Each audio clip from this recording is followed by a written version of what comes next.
شد السيفون.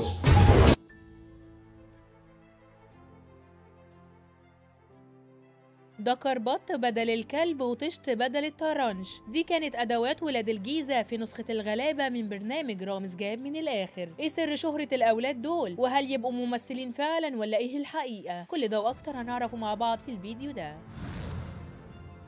نسخة الغلابة اللي بجد ظهرت، جوز شباب عملوا النسخة الشعبي من برنامج رامز جلال اللي فيه هم فعلا جابوا من الآخر. الشباب بداية حكايتهم كانت من تاني حلقة تنزل لبرنامج رامز جلال الموسم ده، شافوا الفكرة وبمهارة جديدة قدروا يعملوا نسخة منها بس على طريقتهم، هم على قدهم خالص بس اللي عملوه يتدرس في السينما والإعلام، ويمكن علشان كده يتقال إنهم هيمثلوا، ودي هنعرف حكايتها كمان شوية. بس الأول نعرف حكاية تقليدهم لبرنامج رامز جاب من الآخر. الشباب ولأنهم على قد حالهم خالص استعانوا بأدوات بسيطة في فكرتهم، كان في كاوتش قديم عند العجلات اللي في أول الشارع فجابوه، وفي طشت عند والدة واحد فيهم جابوه برضه، وبدأوا خلاص تصميم لوكيشن البرنامج بتاعهم. بس كان في مشكلة، الكلب ما كانوش لاقيين كلب زي اللي كان مع رامز جلال، فاستعانوا بدكر بط كانت مربياه والدة واحد فيهم لآخر رمضان، بس شكله كده هيفلت من سفرة الأكل عندهم رمضان ده. الشباب ما شاء الله عليهم مكملين بدكر البط وكأنه كلب فعلا. في كواليس برنامج الشباب دول بيقوم واحد فيهم باستخدام زحليقه بتكون موجهه على طشت الميه اللي هم مجهزينه، واول ما ينزل الشاب في الطشت بيكون كده في قلب المقلب بيرش على نفسه شويه ميه من اللي في الطشت وكانه يعني كان في طرنش رامز جلال. بعدها يجي شاب تاني بيتشعلق على كاوتش عجله مربوطه في السطح وكانه يعني بيقوم بدور رامز جلال، وهو فوق على العجله دي بيستوجب النجم اللي تحت وبيقر على كل حاجه، اي حاجه بقى بيقول عليها وبيمشي حاله وخلاص. بعد المشهد ده بيكون دور دكر البط في الموضوع،